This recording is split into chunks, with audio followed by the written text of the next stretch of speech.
улантабыз. Биз өткөн сабакта демек шаблон менен иштегенди караганбыз. Башкача айтканда шаблонду учащийся, список учащихся деген шаблонду ачканбыз. Ал шаблондорго кантип киребиз? Ал үчүн логотипти басып, создать менюсуна кирсек, мынакей ушул шаблондорго келип түшөбүз. Мына бул жерден локальный шаблон дейбиз дагы.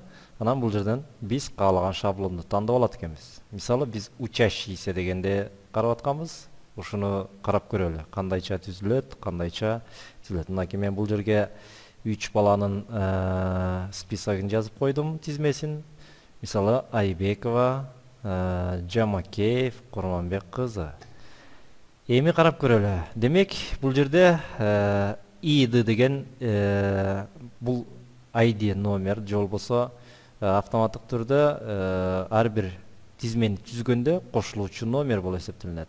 Бул шаблондо бул номер эмне менен байланышкан? Мынакей эгерде ушул номерди басап турган болсок, анда ошол окуучу жөнүндө толук маалымат берилген болот. Мынакей бул жерден биз каалагандай ар бир маалымат талаасына биз толук маалымат киргизип койсок болот. Мына мисалы үчүн дареги, шаар, өлкө, кайсыл өлкөдө, кайсыл шаарда, индекс, жана ошол окуучунун өзүнүн индивидуалдык номери, классы, мисалы 10 класс, 10 бул жерден тандап алабыз аны, комнатасы, эгерде мисалы интернет болсо, ал жердеги окуучулардын жашаган комнаталары болот. Ошол комнатасынын номери жана дата рождения, туулган жылы. Ал эми заметки деген жерге биз ошо окуучу жөнүндө каалагандай маалыматты жазып койсок болот. Ал эми сүрөттүн ордуна биз эгерде ал окуучунун сүрөтү бар болгон болсо, анда ошол сүрөтүн жайгаштырып койсок болот. Аны кантип жайгаштырабыз? Ал үчүн бул сүрөттү 2 жолу бассак, же болбосо 1 жолу бассак, мынакей үстүндө вложение деген өзүнчө инструмент, аспабы келип чыгат. Ушул белгини бассак, добавить деген баскычты басабыз дагы, мындан вложение деген терезеден.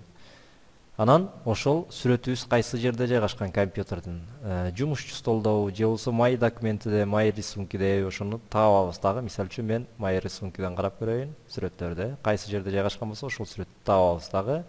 Анан ошол сүрөттү белгилейбиз дагы, открыть деп басабыз, открыть деген баскычты, жана окей. Мынакей биздин сүрөтүбүз келип түштү. Демек, ошол окуучунун сүрөтүн, ушинтип ар бир окуучунун сүрөтүн коюп койсоңор болот. Андан башка дагы кандай маалыматтарды кошсок болот? Сведения об опекунах. Эгерде ал окуучунун багуучулары өзүнүн ата-энеси эмес, башка бирөөлөр болсо, мисалы тетя, брат, двоюродный, дедушка, бабушка, чоң апасы, чоң атасы, мына бул үчүн дагы өзүнчө каралган талаалар. Мынакей бул жерден каалаган тандап алабыз дагы. Андан кийин жуса отец, мать, экөөнүн бирөөнү тандап алабыз. Же анын бир тууганы багып атса, брат деп коебуз. Атын, анын атын, фамилиясын жана электрондук дарегин жазып алабыз. Ошондой эле связь, башка дагы кимдер менен байланышкан, аны жазып койсок болот. Мынакей бул жерден дагы тандап алып турта, мисалы дедушка деп коелу дагы, анын атын. Ушинтип эгерде канча связь болсо, же болбосо байланыш болсо, ушинтип кошуп кете берсек болот экен. Мынакей ушинтип керектүү байланыштарды кошуп, алар жөнүндө дагы маалыматты бияка жазып алсак болот. Жана сведения о контактах на случай непредвиденной ситуации. Кээ бир учурда ошол бирөөлөр менен байланыш керек болуп калат, ошол учурдагы, мисалы алардын телефону. Башкача айтканда, керектүү учурда алар менен чалып, телефон чалып, алар менен байланыш үчүн телефондор жазып койсок болот бул жака. Жана связь ошондой эле, ал ким? Ата-энеси, же болбосо опекун, же партнер, же болбосо ребенок, башка бир окуучу болушу мүмкүн, же другое деп дагы башкасын тандап алсак болот экен. Жана медицинские сведения. Башкача айтканда, кайсыл врачтын аты жөнү, телефону, аллергиясы бар болсо, анда кайсыл аллергия кайсыл учурда башталат, же болбосо ошол кайсыл дарыларды алганда ал аллергия болуп кетет, ошолордун мынакей маалыматты тактап жазып койсок болот экен.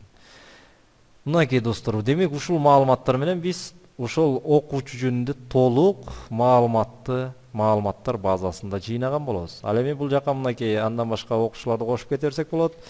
автоматтык түрдө мынакей жаза берсеңер, астына автоматтык түрдө талаалар пайда болот, ошол талааларды толтуруп кете беребиз. Мисалы, дагы бир талаасын толтуруп коелу. Мисалы, Каныбеков, аңгылышча кетти. Каныбеков Асан. Электрондук дареги латын тамгасы менен жазылыш керек.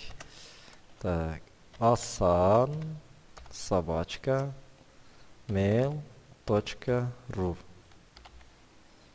Жумушчу телефону, мунун окуган жери, мисалы 69 мектеп деп коелу муну дагы. Мынакей. Жана мынакей кийинкисине дагы андан ары улантып кете берсек болот экен. Мынакей достор, демек, ушундай жол менен биз даяр шаблондор менен дагы иштесек болот экен. Мындан башка дагы көптөгөн шаблондор менен иштесеңер болот. Мынакей локальный шаблоны, мындан факультет, эгерде университеттеги ар кандай факультеттеги окуучулар же студенттер жөнүндө маалыматтар базасын түзгүбүз келсе, анда мынакей ушул факультет деген биздин маалыматтар базасынын шаблону бар. Бул жерде дагы даяр маалыматтарды толтуруучу талаалар бар. Мына ID факультета, башкача айтканда, ошол номери факультеттин, же аты, студенттин аты, фамилиясы, аты, электрон дареги, жумушчу кафедрасы, штатная должность жана башка. Мындан башка дагы көптөгөн талааларды өзүңөрчө кошуп алсаңар болот. Ал эми бул жактан дагы мынакей сүрөтү, ошондой эле көптөгөн маалыматтар, сведения о работе, эгерде иштесе, образованиясы, мынакей билими, сведения о контактах на случай непредвиденной ситуации. Мында дагы ошо кээ бир учурларда байланышуучу ар кандай маалыматтарды киргизсек болот экен. Мынакей ушинтип силер ар кандай шаблондор менен иштесеңер болот экен. Бул шаблондор көбүнчө ушундай даяр, эгерде биздин темабыз ушул окуучулар жөнүндө же студенттер жөнүндө же болбосо мынакей бул жерде турган шаблондордун кайсынысы жөнүндө болсо, анда биз өзүнчө маалымат базаларын түзүп отуруп эле ушул шаблондорду колдонсок абдан жеңил болуп эсептелинет экен. Анда эмесе, достор, маалыматтар базасын түзүүдөгү шаблондорго арналган видео сабагыбыз аягына чыкты. Кийинки сабактан жолугушканча саламатта калгыла.